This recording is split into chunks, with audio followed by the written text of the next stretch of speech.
ನಮಸ್ಕಾರ. ನ್ಯೂಸ್ ಸಂಗಮಕ್ಕೆ ಸ್ವಾಗತ. ಮೊದಲಿಗೆ ಹೆಡ್ಲೈನ್ಸ್.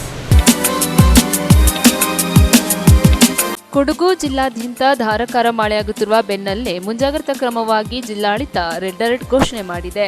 ಕೆಆರ್ಪೇಟೆ ಪಟ್ಟಣದಲ್ಲಿ ನಿರ್ಮಾಣವಾಗುತ್ತಿರುವ ತಾಯಿ ಮಗು ಆಸ್ಪತ್ರೆ ಕಟ್ಟಡ ಕಾಮಗಾರಿ ಕಳಪೆಯಾಗಿದೆ ಎಂದು ಸಚಿವ ನಾರಾಯಣಗೌಡ ಆಕ್ರೋಶ ವ್ಯಕ್ತಪಡಿಸಿದ್ದಾರೆ. ನಾಪೋಕ್ಲ ವ್ಯಾಪ್ತಿಯಲ್ಲಿ ಸುರಿಯುತ್ತಿರುವ ಮಳೆಗಾಳಿಯಿಂದಾಗಿ ಅಲ್ಲಲ್ಲಿ ಮರಗಳು ಉರುಳಿ ಬಿದ್ದಿರುವ ಘಟನೆ ನಡೆದಿದೆ.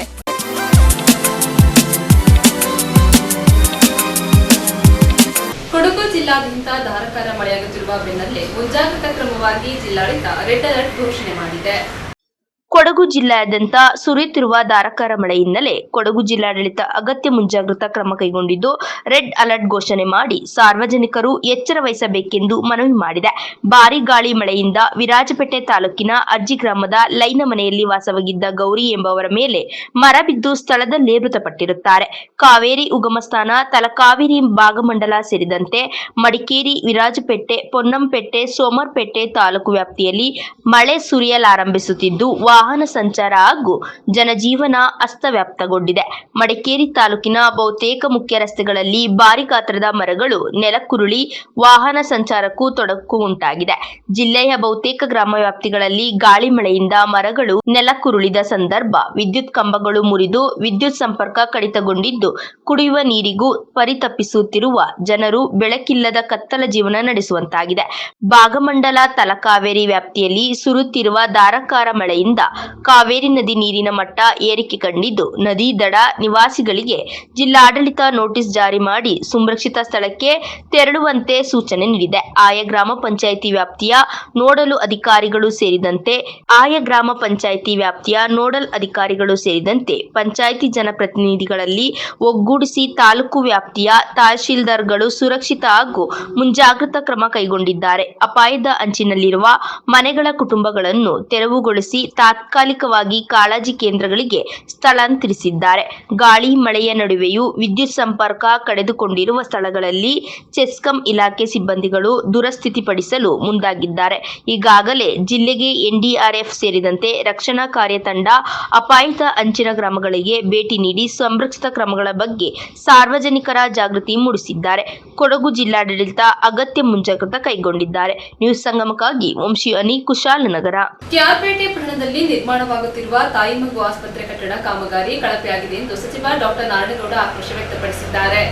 ಕೆಆರ್ಪೇಟೆ ಪಟ್ಟಣದಲ್ಲಿ 28.50 ಕೋಟಿ ರು ವೆಚ್ಚದಲ್ಲಿ ನಿರ್ಮಾಣವಾಗುತ್ತಿರುವ ತಾಯಿ ಮಗು ಆಸ್ಪತ್ರೆ ಕಟ್ಟಡ ನಿರ್ಮಾಣ ಕಾಮಗಾರಿಯನ್ನು ರಾಜ್ಯದ ಮಾಜಿ ಸಚಿವ ಡಾಕ್ಟರ್ ನಾರಾಯಣಗೌಡ ಭೇಟಿ ನೀಡಿ ಪರಿಶೀಲನೆ ನಡೆಸಿದರು. ತಾಯಿ ಮಗು ಆಸ್ಪತ್ರೆಯು ನಾನು ಸಚಿವನಾಗಿದ್ದಾಗ ತಾಲೂಕಿನ ಜನತೆಯ ಆರೋಗ್ಯ ಸಂವರ್ಧನೆಗಾಗಿ ಮಂಜೂರು ಮಾಡಿಸಿಕೊಂಡು ಬಂದಿರುವ ಮಹತ್ವಾಕಾಂಕ್ಷಿ ಯೋಜನೆಯಾಗಿದೆ. ಆಸ್ಪತ್ರೆ ಕಟ್ಟಡ ಕಾಮಗಾರಿಯು ಸಂಪೂರ್ಣವಾಗಿ ಕಳಪೆ ಗುಣಮಟ್ಟದಿಂದ ಕೂಡಿದೆ. ಗುತ್ತಿಗೆದಾರರು ಹಾಗೂ ಅಧಿಕಾರಿಗಳು ಪರಸ್ಪರ ಶಾಮೀಲಾಗಿ ಕಳಪೆ ಕಾಮಗಾರಿ ನಡೆಸಿ ಸರ್ಕಾರದ ಹಣವನ್ನು ಲೂಟಿ ಹೊಡೆಯುತ್ತಿದ್ದಾರೆ.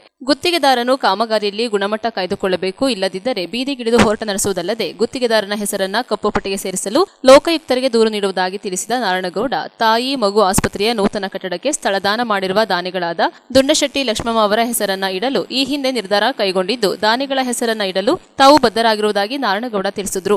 ಇದೇ ಸಂದರ್ಭದಲ್ಲಿ ಮಂಡ್ಯ ನಗರಾಭಿವೃದ್ಧಿ ಪ್ರಾಧಿಕಾರದ ಮಾಜಿ ಅಧ್ಯಕ್ಷ ಕೆ. ಶ್ರೀನಿವಾಸ್, ಸಾರ್ವಜನಿಕ ಆಸ್ಪತ್ರೆ ಆಡಳಿತ ವೈದ್ಯಾಧಿಕಾರಿ ಡಾಕ್ಟರ್ ಶಶಿಧರ್, ಮುಖಂಡರಾದ KG Thammanna, R Jagadish, KS Pramod Kumar, Vinod, Dayananda, Moduru Manjunath, Chowkanahalli Prakash, Sarangi Naganna ಮತ್ತಿತರರು ಉಪಸ್ಥಿತರಿದ್ದರು. ಮೂರನೇ ಪಾರ್ಟಿನ ನಾವು ಕರೆಸಿ ಶೀಘ್ರದಲ್ಲಿ ಅಪಾಯಿಂಟ್ ಮಾಡಿ ನಮ್ಗೆ ಸರ್ವೆ ಮಾಡುವಂಥ ಕೆಲಸಗಳನ್ನು ಮಾಡಿಸೋಣ. ಯಾಕೆಂದರೆ ನನಗೆ ಅಧಿಕಾರ ಇದೆ. ಯಾಕೆಂದರೆ ನಾನು ತಂದಂಟ ಅಪ್ಪಂಡು ಈ ತಾಲೂಕಿಗೆ ಅಭಿವೃದ್ಧಿ ಆಗಬೇಕು, ಹೆಣ್ಮಕ್ಳಿಗೂ ಗೊತ್ತಲ್ಲ ನಿಮಗೆ, ಲಕ್ಷಾಂತರ ರೂಪಾಯಿ ಕೊಟ್ಟು ಮೈಸೂರಿಗೆ ಹೋಗ್ತಾ ಇದ್ರು ಡೆಲಿವರಿ. ಅದಕ್ಕಾಗಿ ತಾಯಿ ಮಗು ಹಾಸ್ಪಿಟ್ಲು ಅಗತ್ಯ ಇದೆ. ತಾಯಿ ಮಗು ಆಂಬ್ಯುಲೆನ್ಸ್ನ ಇಡೀ ಸ್ಟೇಟ್ನಲ್ಲಿ ಫಸ್ಟ್ ತಂದವನೇ ನಾನು, ತಮ್ಗೆ ಗೊತ್ತಿರೋ ಏರ್ಪೇಟೆಗೆ ಬಂದಂಥದ್ದು. ಅದಕ್ಕೋಸ್ಕರ ಹೆಣ್ಮಕ್ಳುಗಳು, ನಮ್ಮ ತಾಲೂಕಿನ ಹೆಣ್ಮಕ್ಳಿಗೆ ಎಲ್ಲೂ ಹೋಗದಾಗೆ ನಮ್ಮ ತಾಲೂಕಿನ ಹೆಣ್ಮಕ್ಳಿಗೆ ಸೌಲಭ್ಯಗಳು ಸಿಗಬೇಕು, ನಮ್ಮ ತಾಲೂಕಿನಲ್ಲೇ ಒಳ್ಳೇದಾಗಬೇಕು ಅಂತೇಳಿ ಹಠ ಮಾಡಿ ಆಮೇಲೆ ಗೋಡೆಗೆ ಆ ಗುರುವನ್ನು ಕೊಟ್ಟು ಒಳಗಡೆ ಟೈಲ್ಸ್ ಕೂಡಿಸ್ಬೇಕಿತ್ತು. ಅಲ್ಲಿ 1 ಇಂಚಿನ 1.5 ಇಂಚು ಗ್ಯಾಪ್ ನೋಡಿದರೆ ಏನಾಗುತ್ತೆ, ಅದು ಕ್ರ್ಯಾಕ್ ಆಗ್ತಾ ಬರುತ್ತೆ, ಧೂಳು ಕುಂತ್ಕೊಳ್ಳುತ್ತೆ. ಇವಾಗ ಹೊಸ ಟೆಕ್ನಾಲಜಿಲಿ ಇದಿಲ್ಲ. ಅದು ಅವ್ರಿಗೆ ಸಿಮೆಂಟ್ ಕಾಂಟ್ರಾಕ್ಟ್ರು ನಾಲೆಜ್ ಇಲ್ಲ. ಸಿಮೆಂಟ್ ಉಳಿಯೋದು ಸರ್, ಅವ್ರಿಗೆ ಸಿಮೆಂಟ್ ಉಳಿದಿರೋದು ಗೋಡೆ ಲೆವೆಲ್ಗೆ ಕೂರಿಸ್ಬೋದಿತ್ತು. ಅದು ಎಷ್ಟೋ ಕಳಪೆ ಕೆಲಸಗಳಾಗಿವೆ. ಅದನ್ನು ಶೀಘ್ರದಲ್ಲಿ ಥರ್ಡ್ ಪಾರ್ಟಿ ಎಲ್ಲ ಇನ್ಸ್ಪೆಕ್ಷನ್ ಮಾಡಿ ಇದನ್ನು ನಾವು ರಿಪೋರ್ಟ್ ಕೊಡುವ ಪೊಸಿಷನ್ ಯಾರು ತಗೋಬಾರ್ದು. ನಮ್ಮ ಡಾಕ್ಟರ್ಗಳು ಸೀನಿಯರ್ ಇಂಜಿನಿಯರ್ಗಳಾಗಿ ಅವ್ರಿಗೆ ನನ್ವೇನ ಮಾಡ್ತಾ ಇದ್ದೀನಿ ಅಂತ ಹೇಳಿ ಕಳಿಸ್ತಾರೆ.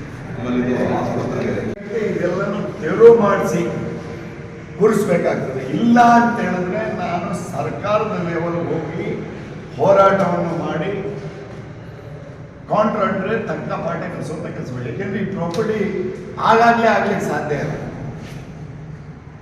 ಇದನ್ನ ಕ್ಯಾಬಿನೆಟ್ನಲ್ಲಿ ನಮ್ಮ ಬಸವರಾಜ ಬೊಮ್ಮಾಯಿ ಸಾಹೇಬರು ಮುಖ್ಯಮಂತ್ರಿಗಳಾಗಿದ್ರು ಅವತ್ತು ನೋಡಿರ್ಬೋದು. ನಾನು ಕೊಟ್ಟಂತ ಹೋರಾಟ ಆಗುತ್ತೆ.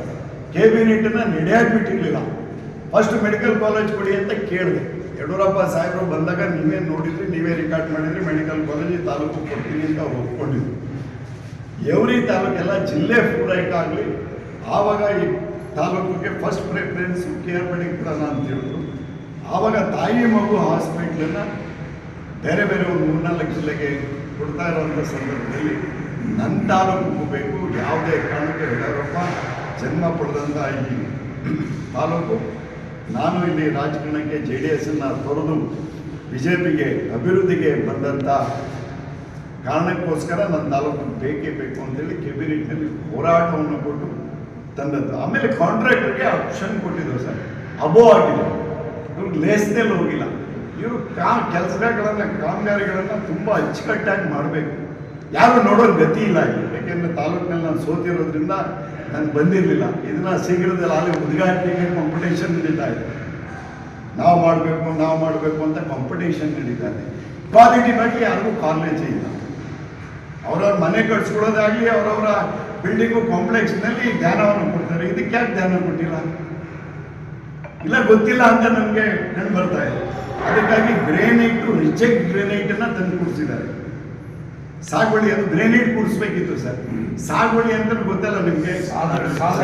ಸಾಗುವಳಿ ಅಂತ ಹೇಳಿದ್ರೆ ನಾವು ಚಪ್ಪಡಿ ಹಾಕ್ತೀವಲ್ಲ, ಗ್ಯಾರಂಟಿಗಳಿಗೆ ಚಪ್ಪಡಿ, ಮತ್ತೆ ಮಕ್ಕಳಿಗೆ. ನ್ಯೂಸ್ ಸಂಗಮಕ್ಕಾಗಿ ಡಾಕ್ಟರ್ KR ನೀಲಕಂಠ, KR ಪೇಟೆ.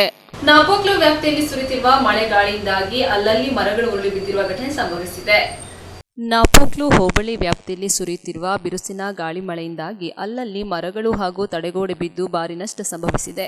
ಮಡಿಕೇರಿ ಭಾಗಮಂಡಲ ನಾಪೋಕ್ಲು ಮುಖ್ಯ ಸಂಪರ್ಕ ರಸ್ತೆಯ ಬೆಟ್ಟಗೇರಿ ಗಣಪತಿ ದೇವಾಲಯದ ಸಮೀಪದಲ್ಲಿ ಭಾನುವಾರ ಬೆಳಗ್ಗೆ ಗಾಳಿ ಮಳೆಗೆ ಮರವೊಂದು ಮುರಿದು ವಿದ್ಯುತ್ ಕಂಬಗಳ ಮೇಲೆ ಬಿದ್ದಿದ್ದು ಸ್ವಲ್ಪ ಸಮಯ ವಾಹನ ಸಂಚಾರಕ್ಕೆ ಅಡಚಣೆಯಾಗಿತ್ತು. ಘಟನೆಯಿಂದ ವಿದ್ಯುತ್ ಸರಬರಾಜಿನಲ್ಲಿ ಸಮಸ್ಯೆ ಉಂಟಾಗಿದೆ. ಬಿದ್ದಿದ್ದ ಕರೆಂಟ್ ಕಂಬ ಮತ್ತು ಮರವನ್ನ ಬಳಿಕ ತೆರವುಗೊಳಿಸಲಾಯಿತು. ಇಲ್ಲಿನ ಹಳೆ ತಾಲೂಕಿನಿಂದ ಕೆಟೋಳೇರ ಮನೆಗೆ ತೆರಳುವ ರಸ್ತೆಯಲ್ಲಿ ಮರವೊಂದು ಮುರಿದು ರಸ್ತೆಗೆ ಬಿದ್ದಿದ್ದು ಸಂಚಾರ ಸ್ಥಗಿತಗೊಂಡಿತ್ತು. ಸಮೀಪದ ಹಳೆ ತಾಲೂಕಿನಲ್ಲಿರುವ ಶ್ರೀ ಭಗವತಿ ದೇವಸ್ಥಾನದ ಆವರಣದಲ್ಲಿರುವ ಮುಖ್ಯ ಅರ್ಚಕ ಹರೀಶ್ ಭಟ್ ಅವರ ಸೌದೆ ಕೊಟ್ಟಿಗೆ ಮೇಲೆ ಶನಿವಾರ ರಾತ್ರಿ ಗಾಳಿ ಮಳೆಗೆ ಬೈನೆ ಮರ ಬಿದ್ದಿದ್ದು ಕಟ್ಟಡಕ್ಕೆ ಹಾನಿಯಾಗಿದೆ. ಚೇಲವಾರ ಗ್ರಾಮದ ಶ್ರೀ ಭಗವತಿ ದೇವಸ್ಥಾನದ ಮೇಲೆ ಮರ ಬಿದ್ದು ದೇವಸ್ಥಾನದ ಮೇಲ್ಛಾವಣಿ ತೀವ್ರ ಹಾನಿಯಾಗಿ ಭಾರಿ ನಷ್ಟ ಸಂಭವಿಸಿ ಪೂಜಾ ಕಾರ್ಯಗಳಿಗೆ ಅಡಚಣೆ ಉಂಟಾಗಿದೆ. ಇಲ್ಲಿಯ ಚೆರಿಯ ಪರಮುವಿನ ನಿವಾಸಿ ಅರ್ಫತ್ ಎಂಬುವರ ಮನೆಯ ತಡೆಗೋಡೆ ಮತ್ತು ಲೈನ್ ಮನೆಯ ಒಂದು ಭಾಗ ಕುಸಿದು ಹಾನಿಯಾಗಿರುವುದರಿಂದ ನಷ್ಟ ಸಂಭವಿಸಿದೆ. ನೆಲಜಿ ಗ್ರಾಮದ ಮಾಲೆಯಂಡ ಮತ್ತು ಚೇಕ್ ಪೂವಂಡ ಮನೆಗೆ ತೆರಳುವ ರಸ್ತೆಯ ಮೇಲೆ ಭಾರೀ ಗಾತ್ರದ ಮರ ಬಿದ್ದಿದೆ. ಇದರಿಂದ ವಿದ್ಯುತ್ ಕಂಬಗಳು ಮುರಿದು ವಿದ್ಯುತ್ ಸಂಪರ್ಕ ಸ್ಥಗಿತಗೊಂಡಿದೆ. ಗಾಳಿ ಮಳೆಯಿಂದಾಗಿ ಅಲ್ಲಲ್ಲಿ ಮರಗಳು ಮುರಿದು ಬಿದ್ದ ಪರಿಣಾಮ ವಿದ್ಯುತ್ ಕಂಬಗಳು ತುಂಡಾಗಿದ್ದು ಹಲವೆಡೆ ವಿದ್ಯುತ್ ಸಂಪರ್ಕ ಕಡಿತಗೊಂಡಿದೆ. ನಾಪೋಕ್ಲು ಪಟ್ಟಣ ಸೇರಿದಂತೆ ಗ್ರಾಮಗಳು ಕತ್ತಲೆಯಲ್ಲಿ ಮುಳುಗಿವೆ. ವಿದ್ಯುತ್ ಪೂರೈಕೆ ಮಾಡಲು ಸಿಬ್ಬಂದಿಗಳು ಶ್ರಮಿಸುತ್ತಿದ್ದಾರೆ. ನಾಪೋಕ್ಲು ವ್ಯಾಪ್ತಿಯಲ್ಲಿ 3.42 ಇಂಚು ಮಳೆ ಸುರಿದಿದ್ದು ಇದುವರೆಗೆ 23.92 ಇಂಚು ಮಳೆಯಾಗಿದೆ. ಕಳೆದ ವರ್ಷ ಇದೇ ಅವಧಿಗೆ 18.44 ಇಂಚು ಮಳೆಯಾಗಿತ್ತು. ಅಯ್ಯಂಗೇರಿಯಲ್ಲಿ 5.16 ಇಂಚು ಮಳೆಯಾಗಿದ್ದು ಜನವರಿಯಿಂದ ಇಂದಿನವರೆಗೆ ಒಟ್ಟು 19.47 ಇಂಚು ಮಳೆಯಾಗಿದ್ದರೆ ಕಳೆದ ವರ್ಷ ಇದೇ ಅವಧಿಗೆ 8.15 ಇಂಚು ಮಳೆಯಾಗಿತ್ತು. ನ್ಯೂಸ್ ಸಂಗಮಕ್ಕಾಗಿ ದುಗ್ಗಳ ಸದಾನಂದ, ನಾಪೋಕ್ಲು. ಕ್ಯಾರ್ಪೇಟೆ ತಾಲೂಕಿನ ಕಿಕ್ಕೇರಿ ಹೋಬಳಿಯ ಕಳ್ಳನಕೆರೆ ಗ್ರಾಮದ ಶ್ರೀ ವೀರಭದ್ರೇಶ್ವರ ಸ್ವಾಮಿ ದೇವಾಲಯದಲ್ಲಿ ಸಮಾಜ ಸೇವಕರಾದ ರಾಜೇಗೌಡ ದಂಪತಿಗಳ 50ನೇ ವರ್ಷದ ವಿವಾಹ ವಾರ್ಷಿಕೋತ್ಸವ ಸಮಾರಂಭ ನಡೆಯಿತು. ಸಮಾಜ ಸೇವಕರು ಹಾಗೂ ಮಹಾರಾಷ್ಟ್ರ ಒಕ್ಕಲಿಗರ ಸಂಘದ ಗೌರವಾಧ್ಯಕ್ಷರಾದ ರಾಜೇಗೌಡ ಹಾಗೂ ಶ್ರೀಮತಿ ಸುನಂದ ರಾಜೇಗೌಡ ದಂಪತಿಗಳ 50ನೇ ವರ್ಷದ ವಿವಾಹ ವಾರ್ಷಿಕೋತ್ಸವ ಸಮಾರಂಭಕ್ಕೆ ಅರ್ಥಪೂರ್ಣವಾಗಿ ಆಚರಿಸಲಾಯಿತು.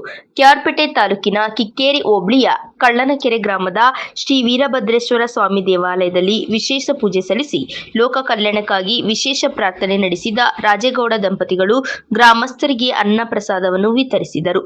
ರಾಜ್ಯದ ಮಾಜಿ ಸಚಿವರಾದ ಡಾ ಡಾಕ್ಟರ್ ನಾರಾಯಣಗೌಡ ಅವರು ಕಳ್ಳನಕೆರೆ ರಾಜೇಗೌಡ ದಂಪತಿಗಳ ವಿವಾಹ ವಾರ್ಷಿಕೋತ್ಸವ ಸಮಾರಂಭದಲ್ಲಿ ಭಾಗವಹಿಸಿ ದಂಪತಿಗಳಿಗೆ ರೇಷ್ಮೆ ಶಾಲು ಹೊದಿಸಿ ಏಲಕ್ಕಿ ಹಾರವನ್ನು ಹಾಕಿ ಮೈಸೂರು ಪೇಟ ತೊಡಿಸಿ ಫಲಪುಷ್ಪವನ್ನು ನೀಡಿ ಅಭಿನಂದಿಸಿ ಶುಭ ಕೋರಿದರು. ಒಬ್ಬ ಸಾಮಾನ್ಯ ರೈತನ ಮಗನಾಗಿ ಜನಿಸಿದ ರಾಜೇಗೌಡರು ಸ್ವಯಂ ಪರಿಶ್ರಮದಿಂದ ಮುಂಬೈ ಮಹಾನಗರದಲ್ಲಿ ಕನ್ನಡಿಗರ ಬಂಧುವಾಗಿ ಜಯಲಕ್ಷ್ಮಿ ಕೋಆಪರೇಟಿವ್ ಬ್ಯಾಂಕಿನ ಅಧ್ಯಕ್ಷರಾಗಿ ಸಾವಿರಾರು ಬಡ ಜನರು ಸ್ವಯಂ ಉದ್ಯೋಗ ಹೊಂದಲು ಸಾಲ ಸೌಲಭ್ಯ ಕೊಡಿಸಿ ಆಸರೆಯಾಗಿದ್ದಾರೆ ಎಂದು ಅಭಿಮಾನದಿಂದ ಹೇಳಿದರು. ಹೊಟ್ಟೆ ಬಟ್ಟೆಗಾಗಿ ಮುಂಬೈ ಮಹಾನಗರದಲ್ಲಿ ದೇಶಾಂತರ ಬಂದ ನಾನು ಕಷ್ಟಪಟ್ಟು ಪರಿಶ್ರಮದಿಂದ ಉದ್ಯಮಿಯಾಗಿ ಕನ್ನಡಿಗರ ಬಂಧುವಿನಂತೆ ಕೆಲಸ ಮಾಡಿ ಎಲ್ಲರ ಪ್ರೀತಿ ವಿಶ್ವಾಸಕ್ಕೆ ಭಾಜನರಾಗಿದ್ದೇನೆ. ನನ್ನ ಮೇಲೆ ಪ್ರೀತಿ ಅಭಿಮಾನವಿಟ್ಟು ನಾನು ಹುಟ್ಟೂರು ಕಳ್ಳನಕೆರೆ ಗ್ರಾಮದ ಬಂದು ಅಭಿನಂದಿಸಿ ನಾರಾಯಣಗೌಡರ ವಿಶ್ವಾಸಕ್ಕೆ ಆಭಾರಿಯಾಗಿದ್ದೇನೆ ಎಂದು ರಾಜೇಗೌಡ ಹೇಳಿದರು. ಈ ಸಂದರ್ಭದಲ್ಲಿ ರಾಜೇಗೌಡರ ಬಂಧುಗಳು ಹಾಗೂ ಮುಂಬೈ ಕನ್ನಡಿಗರು ನೂರಾರು ಸಂಖ್ಯೆಯಲ್ಲಿ ಉಪಸ್ಥಿತರಿದ್ದರು.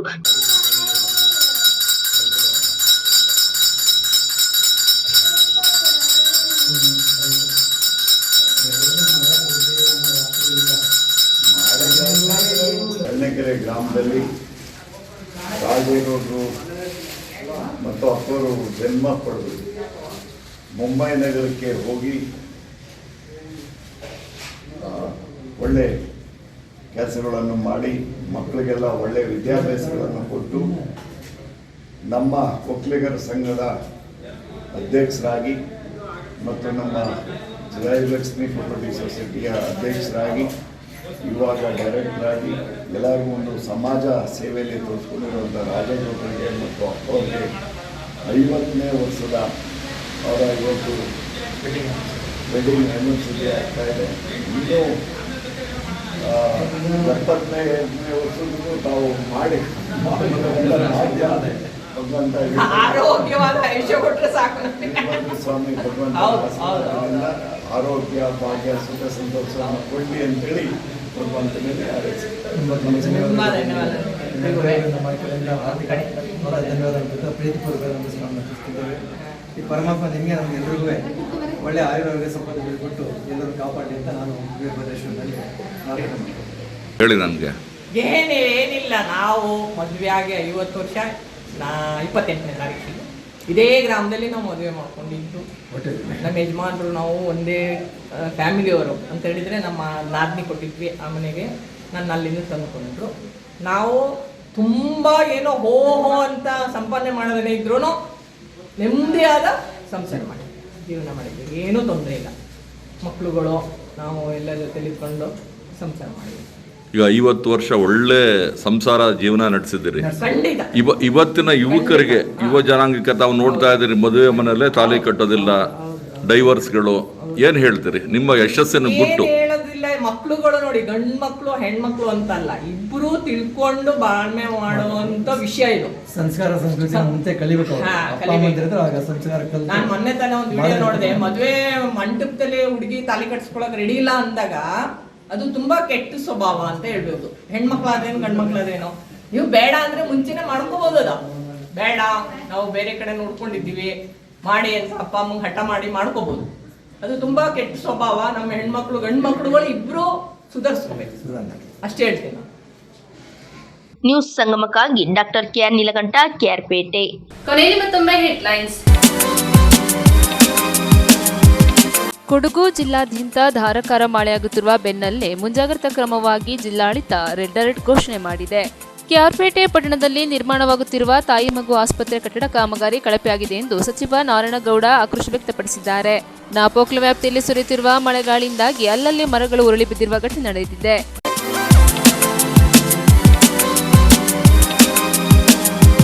ಇಲ್ಲಿಗೆ ನ್ಯೂಸ್ ಸಂಗಮ ಮುಕ್ತಾಯವಾಯಿತು. ಸುದ್ದಿ, ಮಾಹಿತಿ, ಮನೋರಂಜನೆಗಾಗಿ ನೋಡ್ತಾ ಇರಿ ಸಂಗಮ ಟಿವಿ. ವಂದನೆಗಳೊಂದಿಗೆ ಸುಪ್ರೀತಾ ಎಲ್ಎನ್.